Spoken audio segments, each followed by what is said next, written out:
और निरंजन शेट्टी भी हमारे साथ है, बीजेपी से मुंबई से हमारे साथ बने हुए, और राजन भोसले। निरंजन, सबसे पहले मैं आपके पास आ रहा हूं। विशाल, मैं इस वक्त आपको रोकना चाहूंगा। मैं आपको बता दूं कि महाराष्ट्र में बीजेपी शिवसेना का जो इत्तेहाद है उसने जादुई आंकड़े को पार कर लिया एक तरह से। यहां पर 288 सीटें कुल हैं, लेकिन रुझान में अगर हम बात करें तो बीजेपी इत्तेहाद 145 सीटों पर इस वक्त बढ़त बनाए हुआ है। मतलब जो जादुई आंकड़ा जो है, जो इक्तदार में आने के लिए, वहां पर सरकार बनाने के लिए जो फिगर चाहिए, वहां तक उसने शुरुआती रुझान में हासिल कर ली है। लीड में है बीजेपी, लीड में है। 145 सीटों पर इस वक्त बीजेपी इत्तेहाद लीड बनाया हुआ है, और यही एक तरह से जरूरत है महाराष्ट्र में किसी भी पार्टी को इक्तदार में आने के लिए। 145 सीटें चाहिए, और बीजेपी इत्तेहाद जो है उसने शुरुआती तौर पर जो उसने बढ़त बनाई उसकी 145 सीटों पर बढ़त हो गई है। जी, बहुत शुक्रिया। लगातार आपसे हम अपडेट ले रहे हैं, और क्या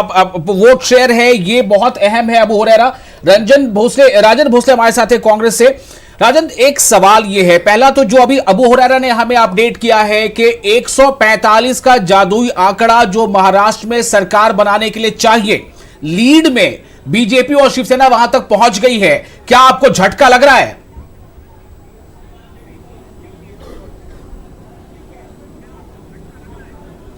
नहीं, कांग्रेस ने पूरी ताकत के साथ कोशिश की थी, और अभी भी शुरुआत की रुझान नहीं है। ये आगे तो देखो, ये वो भी पलट सकता है, क्योंकि जो जिस तरह से कांग्रेस को रिस्पांस मिल रहा था पूरे महाराष्ट्र में, कांग्रेस और एनसीपी को, जैसे दोनों के नेता, राष्ट्रवादी के नेता शरद पवार, कांग्रेस के राहुल गांधी, मनमोहन सिंह, ज्योतिरादित्य सिंधिया, सचिन पायलट, और लोकल जो महाराष्ट्र के नेता अशोक चौहान, पृथ्वीराज चौहान और बाला साहेब थोरात, ऐसे सब घूम रहे थे, तब पूरे महाराष्ट्र में एक लहर थी शिवसेना भाजपा के खिलाफ, क्योंकि जो जिस तरह से अगर लहर थी तो ये आंकड़े ऐसे आएंगे क्या? आप जो ये लहर की बात कर रहे हैं, हो सकता है आंकड़े बदल जाए, फिलहाल तो मैं इन आंकड़ों पर बात कर रहा हूं। अगर 145 लीड कर रही